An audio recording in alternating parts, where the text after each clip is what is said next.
അസ്സലാമു അലൈക്കും വറഹ്മത്തുള്ളാഹി. എപ്പോഴും നല്ലത് ചെയ്യണം, നന്നാവണം എന്ന് ആഗ്രഹിക്കുന്നവരാണ് നാം എല്ലാവരും. ഏതൊരു മുസ്ലിമായ മനുഷ്യനും ആഗ്രഹിക്കുന്നത് എനിക്ക് സ്വർഗം ലഭിക്കണമെന്നാണ്, എനിക്ക് വിജയിക്കണമെന്നാണ്. എവിടെയും പരാജയപ്പെടണമെന്ന് എത്ര തമ്മാടിയായ ഒരു മനുഷ്യനും ആഗ്രഹിക്കുന്നില്ല. എത്ര മോശമായ ഒരു മനുഷ്യനും ഒരിക്കലും എനിക്ക് നരകത്തിൽ പോകണമെന്ന് ആഗ്രഹിക്കുന്നില്ല. മറിച്ച് എല്ലാവരുടെയും ആഗ്രഹം എനിക്കൊന്ന് സ്വർഗം കിട്ടണം, എനിക്കൊന്ന് അള്ളാഹുവിൻ്റെ റഹ്മത്ത് വേണം, എനിക്കൊന്ന് രക്ഷപ്പെടണം, എനിക്കൊന്ന് വിജയിക്കണം എന്ന് തന്നെയാണ്. എന്നാൽ പലപ്പോഴും നമ്മെ ഈ ദുർമാർഗത്തിലേക്ക്, ഈ വേണ്ടാത്തരത്തിലേക്ക് നാം എത്തിപ്പോകുന്നത് ഇബ്ലീസിൻ്റെ ശർറ് കൊണ്ടാണ്. നാം എത്ര നന്നാവണമെന്ന് വിചാരിച്ചാലും നമ്മെ ഇബ്ലീസ് ഇങ്ങനെ, കാരണം ഇബ്ലീസിൻ്റെ പ്രവർത്തനം തന്നെ നമ്മെ എങ്ങനെയെങ്കിലും നരകത്തിലേക്ക് എത്തിക്കുക എന്നുള്ളതാണ് ഇബ്ലീസ് ചിന്തിക്കുന്നത്.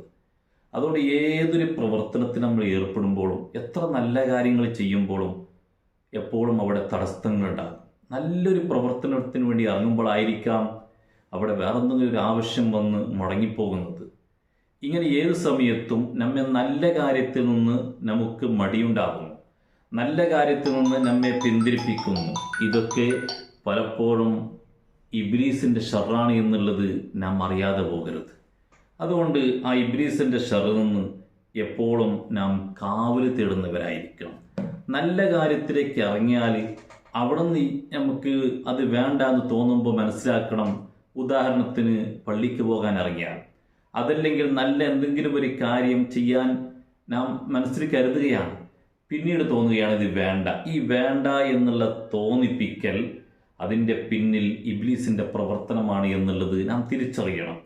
ഏതായാലും ഞാൻ പറയട്ടെ, ബഹുമാനപ്പെട്ട ഗൗസുൽ ആസം ഷെയ്ഖ് മുഹീദ്ദീൻ അബ്ദുൽ ഖാദിർ ജീലാനി, അഥവാ ഞാൻ ഈ വിഷയം പറയുന്നതിൻ്റെ ഉദ്ദേശം, നാം ഒന്നുമല്ല ഏതൊരാളെയും വഞ്ചിക്കാൻ, ഏതൊരാളെയും പരാജയപ്പെടുത്താൻ ഇബ്ലീസ് സദാസമയവും ശ്രമിച്ചുകൊണ്ടേയിരിക്കുകയാണ്.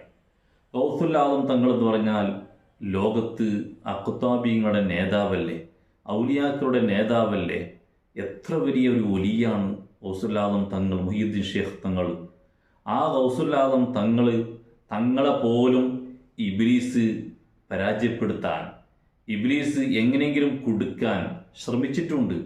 സദാസമയവും റഹ്മുർ-റാഹിമീനായ റബ്ബിൽ സർവ്വതും സമർപ്പിച്ചുകൊണ്ട്, എല്ലാം അള്ളാഹുവിലേക്ക് സമർപ്പിച്ച് എല്ലാ സമയം ഇബാദത്തിലായി മുഴുവൻ സമയവും മനസ്സ് അള്ളാഹുവിലേക്ക് ലയിച്ച മഹാനാണല്ലോ ഗൗസുൽ ആസം തങ്ങൾ.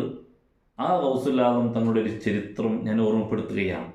ബഹുമാനപ്പെട്ടവർക്ക് നല്ല ദാഹമുണ്ടായി, ദാഹിച്ച് സഹിക്കാൻ കഴിയാത്ത നല്ല ദാഹം. അങ്ങനെ ദാഹിച്ച് ഇങ്ങനെ നടക്കുമ്പോഴാണ് പെട്ടെന്നതാ ആകാശത്ത് നിന്ന് ഒരു വെള്ളിപ്പാത്രം വരികയാണ്. വെള്ളത്തിൻ്റെ പാത്രമാണ്, ദാഹിക്കുന്ന സമയത്ത് വെള്ളം വേണം. ആകാശത്ത് ഇങ്ങനെ വെള്ളം വരികയാണ്, വെള്ളിപ്പാത്രത്തിലാണ്, പാത്രം വെള്ളിയുടേതാണ്. സുബ്ഹാനല്ലാഹ്, നാം പലപ്പോഴും ഈ ഇത്രയും വിഷയത്തിൽ നാം വഞ്ചിതരായി പോകും. ഇത് അള്ളാഹുവിൻ്റെ സഹായമാണ് എന്ന് നമ്മെപ്പോലത്തവർ വിചാരിക്കും. എന്നാൽ ഗൗസുൽ ആസം തങ്ങൾ എന്തായാലും ഒലിയാണല്ലോ, അപ്പോൾ അള്ളാഹു തആല അവിടെ നിന്ന് ഇറക്കി കൊടുത്തതായിരിക്കാം എന്നായിരിക്കാം പലപ്പോഴും അത് തോന്നാൻ സാധ്യത. പക്ഷെ ഗൗസുൽ ആസം തങ്ങൾ ചിന്തിക്കുകയാണ്, എനിക്ക് നല്ല ദാഹമുണ്ട്, വെള്ളം ഇറങ്ങിയിട്ടുമുണ്ട്, അള്ളാഹു തആലക്ക് എന്നോട് നല്ല സ്നേഹവുമുണ്ട്, അതിനൊന്നും കുറവില്ല. പക്ഷേ ഈ വെള്ളമുള്ളത് വെള്ളിയുടെ ഒരു പാത്രമാണല്ലോ, വെള്ളിയുടെ പാത്രമാകുമ്പോൾ അതെനിക്ക് അനുവദനീയമല്ലല്ലോ എന്ന് ചിന്തിക്കുക. കാരണം എത്ര വലിയൊരു ഒലിയാണെങ്കിലും, എത്ര വലിയ മഹാനാണെങ്കിലും ശരീഅത്ത് കഴിഞ്ഞിട്ടാണ്. ചില ആളുകൾ അങ്ങനെയുണ്ട്, കണക്ക് ശറഈന്റെ നിയമങ്ങളൊന്നും ബാധകമല്ല, ഞാൻ ത്വരീഖത്തിൻ്റെ ആളുകളാണെന്നൊക്കെ പറഞ്ഞ് അങ്ങനെ ത്വരീഖത്തിനൊരു ബിസിനസ് നടത്താൻ വേണ്ടി ഇറങ്ങിയ ഒരുപാട് ആളുകളുണ്ട്. ശറഈല്ലാതെ, ശരീഅത്തില്ലാതെ എന്ത് ത്വരീഖത്താണ്? അപ്പോൾ അതാണ് ശരീഅത്തിൻ്റെ നിയമം. ഒരു പുരുഷന്മാർക്ക് വെള്ളിയുടെ പാത്രം ഹറാമാണ്. ഗൗസുൽ ആസം തങ്ങളുടെ അരികിലേക്ക് വരുന്നത് വെള്ളിയുടെ പാത്രത്തിലാണ്. ഗൗസുൽ ആസം തങ്ങളോട് ചിന്തിക്കുകയാണ്, ഇത് എനിക്ക് അനുവദനീയമല്ലല്ലോ.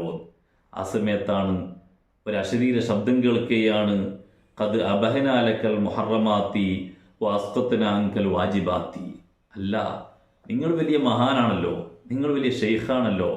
സുബ്ഹാനല്ലാഹ്, സാധാരണക്കാരൻ്റെ കൽബിൽ ഏറ്റവും കൂടുതൽ അഹങ്കാരം വരാനുള്ള ഒരു വാക്ക്, ഒരു സാധ്യത, അതിനുള്ള ഒരു ശബ്ദമാണ് കേൾക്കുന്നത്. എന്താണ്? നിങ്ങൾക്ക് എല്ലാം ഹലാലാക്കിയിരിക്കുന്നു, ഹറാമായതൊക്കെ നിങ്ങൾക്ക് ഹലാലാണ്. സുബ്ഹാനല്ലാഹ്, അവ എത്രത്തോളം പെട്ടുപോകും അള്ളാഹു താല കാരണം നിങ്ങൾ വലിയൊരു വലിയാണ്, വലിയൊരു നേതാവാണ്, അതുകൊണ്ട് നിങ്ങൾക്ക് ഇതൊക്കെ ഹലാലാക്കിയിരിക്കുന്നു, ഹറാമുകളൊക്കെ നിങ്ങൾക്ക് ഹലാലാക്കിയിരിക്കുന്നു എന്നർത്ഥം വരുന്നൊരു വാക്കാണ് കേൾക്കുന്നത്. അപ്പോൾ ഗൗസുൽ തങ്ങൾക്ക് ഒന്നും കൂടി ഉറപ്പായി, ഇത് സാധാരണ വിഷയമല്ല, ഇത് ശൈത്താനാണ്, ഇത് ഇബ്ലീസാണ്. സുബ്ഹാനല്ലാഹ്, ഗൗസുൽ തങ്ങൾ സന്തോഷത്തോടെ എനിക്ക് ഹലാലാക്കിയോ, അപ്പോൾ ഒന്നും കൂടി എൻ്റെ പവർ കൂടിയിട്ടുണ്ട്, എൻ്റെ സ്ഥാനം കൂടിയിട്ടുണ്ട്, ഞാനിപ്പോൾ ഏതോ ഒരു സ്ഥാനത്തേക്ക് എത്തിയിട്ടുണ്ട് എന്ന് തോന്നിയതല്ല. ഗൗസുൽ തങ്ങൾ ചിന്തിക്കുകയാണ്, ഞാൻ എത്ര വലിയ ത്വരീഖത്തിൻ്റെ നേതാവാണെങ്കിലും, എത്ര വലിയ ഷെയ്ഖാണെങ്കിലും, എത്ര ഒരു വലിയാണെങ്കിലും ശരീഅത്തിൻ്റെ നിയമമല്ലേ വെള്ളിപ്പാത്രത്തിൽ കുടിക്കൽ ഹറാമാണ് എന്നുള്ളത്. സുബ്ഹാനല്ലാഹ്, ഗൗസുൽ തങ്ങൾക്ക് മനസ്സിലായി ഇത് ശൈത്താനാണ്. ലസ്തു അക്റമ അലല്ലാഹി മിൻ നബിയ്യി മുഹമ്മദിൻ സ്വല്ലല്ലാഹു അലൈഹി വസല്ലം. ഓ ശൈത്താനെ, ഗൗസുൽ അങ്ങനെ തന്നെ വിളിക്കുകയാണ്. എന്താണ് നീ പറയുന്നത്? ഞാൻ മുഹമ്മദ് നബി സ്വല്ലല്ലാഹു അലൈഹി വസല്ലമ തങ്ങളെക്കാളും വലിയ സ്ഥാനമുള്ള ആളാണോ? ഒരിക്കലുമല്ല. മുഹമ്മദ് നബി സ്വല്ലല്ലാഹു അലൈഹി വസല്ലമ തങ്ങളെക്കാളും കൂടുതൽ സ്ഥാനമുള്ള ഒരു വ്യക്തിയല്ല ഞാൻ ഒരു വലിയാണ്. മുഹമ്മദ് നബി സ്വല്ലല്ലാഹു അലൈഹി വസല്ലമ തങ്ങൾ അല്ലാഹുവിൻ്റെ പ്രവാചകരിൽപ്പെട്ട വലിയ നേതാവാണ്, ഖാത്തിമുൽ അംബിയാണ്. ആ നബി സല്ലല്ലാഹു അലൈഹി വസല്ലമ തങ്ങൾക്ക് പോലും അനുവദിക്കപ്പെടാത്തൊരു വിഷയമാണോ എനിക്ക് ഹലാലി എന്ന് പറയുന്നത് എന്നും പറഞ്ഞ് അവിടെ നിന്ന് തിരിച്ചറിയുകയാണ്. ഞാൻ പറയുന്നത്, എൻ്റെ പ്രിയപ്പെട്ടവരെ, ഏത് സമയത്തും എങ്ങനെയും ഇബ്ലീസ് നമ്മെ കൊടുക്കാനും ഇബ്ലീസ് നമുക്ക് ഹലാലല്ലാത്തതിനെ അതിനെ ഹലാലാക്കി കാണിക്കാനും ഹറാമായതിനെ ഹറാമല്ലാത്ത വിധത്തിൽ നമുക്ക് പ്രദർശിപ്പിക്കാനും ഒരുപാട് ഹറാമിയത്ത് നമുക്കൊണ്ട് ചെയ്യിപ്പിക്കാനും സദാസമയം പ്രവർത്തിക്കുന്ന ഒരു വ്യക്തിയാണ് ഇബ്ലീസ് എന്നുള്ളത്.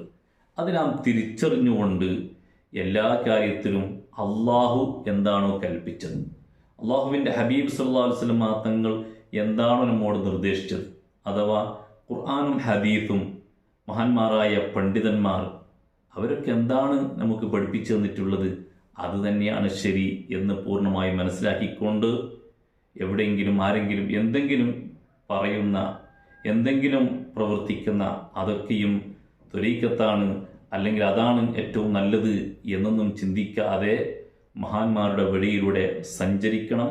അള്ളാഹു സുബ്ഹാനഹു വ തആല നമുക്ക് തൗഫീഖ് നൽകുമാറാവട്ടെ. എല്ലാ നിലക്കും അള്ളാഹു പൊരുത്തപ്പെട്ട യഥാർത്ഥ അടിമകളെ കൂട്ടത്തിൽ നമ്മെല്ലാവരെയും അള്ളാഹു ഉൾപ്പെടുത്തി തരുമാറാവട്ടെ. അസ്സലാമു അലൈക്കും വറഹ്മത്തുള്ളാഹി.